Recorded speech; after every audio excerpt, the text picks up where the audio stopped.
most of the companies that are listed there, unfortunately we don't have a lot of multinational companies that are listed.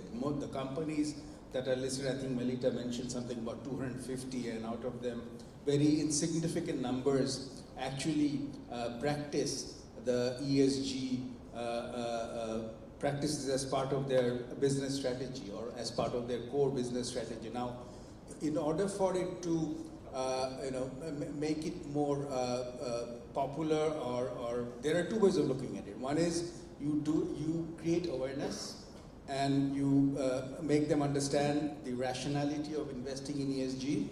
And the other aspect is the person who's sitting on my right, the regulator, by ensuring and making it mandatory for the listed companies to submit their reports regarding what they have done in terms of ESG practices in their particular companies. Now, from Chittagong Stock Exchange perspective, we very recently organized an awareness program for the CSE's stakeholder companies on ESG with GRI, and the local partner was IOTA, and it was held on 15th of March 2023.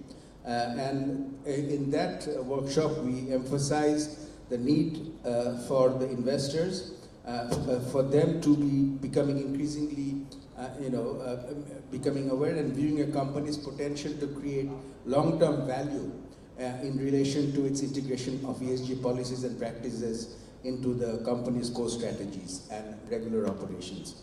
And also the value proposition of a listed company it includes being transparent about how it addresses the ESG opportunities and risks.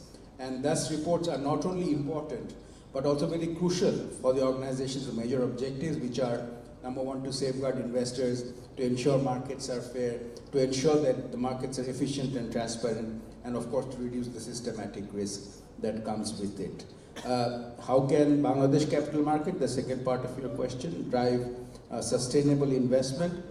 Driving sustainable investment in the capital market of Bangladesh will involve implementing various strategies and measures which will encourage companies. I mentioned about the two ways of doing it. The first way is encouraging companies and investors to focus on ESG alongside the financial returns, because that is also a primary prerogative. Now, how do you do that? Disclosing transparent and comparable information, as well as improved reporting for highlighting the positive impact of sustainable practices. Incentives was mentioned by Melita in the presentation. I think certain tax breaks and incentives could be adopted here. We have seen examples of incentives working for diversifying exports into non-traditional export destinations. So similar policy level engagements can be done by the government for introducing tax benefits, reduced regulatory burdens, access to funding for companies that excel in ESG performance, maybe from the long-term perspective. Green bonds and sustainable financing, I'm sure the Commissioner would talk more about it, but if we introduce more green bonds as a tool for sustainable financing, then we can use this to raise funds for projects which has environmental benefits, and this can attract environmentally conscious investors. Unfortunately, it will take time in Bangladesh for the investors who at the retail level to also understand the need for investing in this. So I think at the core and root level, there needs to be very much the issue of financial literacy that we have, and we have to make sure that ESG is part of it. We have BICM and BASM, two institutes who are responsible, and also the two stock exchanges. So we need to ensure that. Very short, my time is running short. Engagement and stakeholder activism is important.